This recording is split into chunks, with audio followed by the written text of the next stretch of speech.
Just in terms, this is for Ed, in terms of scale of your business, so how many touch points with consumers a day would there be? With consumers across our mobility, our rideshare business and our Uber Eats business here in Australia, we'd have 12 million annual customers, and so a very, very large customer base. The usage on our platforms differs, obviously. There might be some people who dip in out and they use it as a luxury, a treat on a Friday night once every couple of months. And then there is the more daily and very regular use case. And we're seeing that certainly through our restaurants as they move into newer use cases, but definitely as we've added grocery delivery to our platform.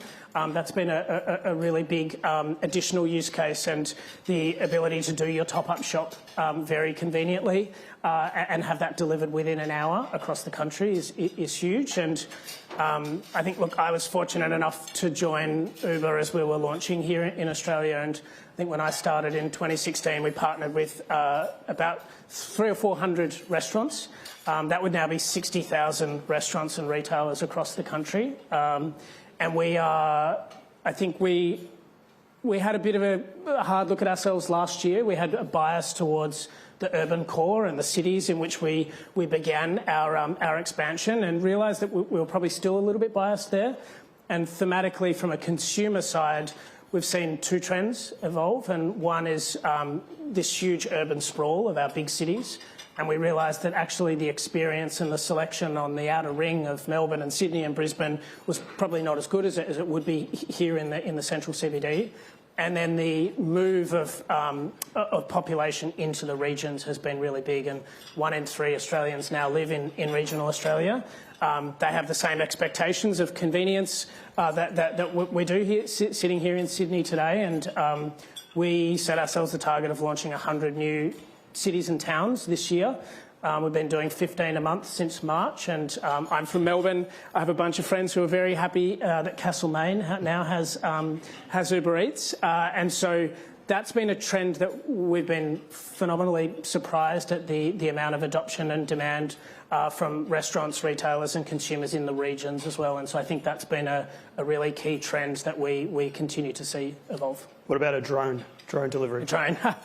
We haven't had too much in drones. There's a lot of other innovations on our platform.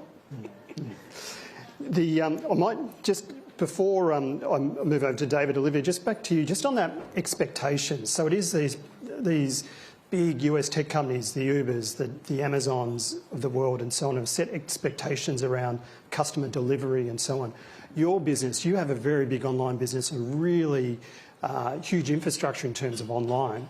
Do you find that pressure? Are they leading the way, or do you have to meet their expectations? Or? Yeah, consumer expectations are absolutely changing, particularly, I think, as Ed said, around the expectations around how quickly I want my goods. Yep. So there's definitely that driving the expectations around. It's just now common. It's seen as a utility. I've seen it, I've bought it, I want it.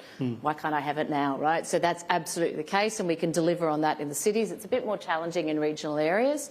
But for us, it's balancing that online and in-store. Because particularly in regional communities, for us, whether that be in Mackay in far north Queensland, for example, Myer is 900 kilometres away from its closest competitor. It plays a really different role. So for us, it's balancing that online and in-store and making sure that you don't take your eye off that important in-store experience, which are really important for many communities, not only in cities, but particularly in suburban and regional areas. So yes, they're setting the benchmark pretty high and we've got to meet it, but we've also got to juggle this other piece, which is how do you deliver that experience in store, which is equally important for the customer of today.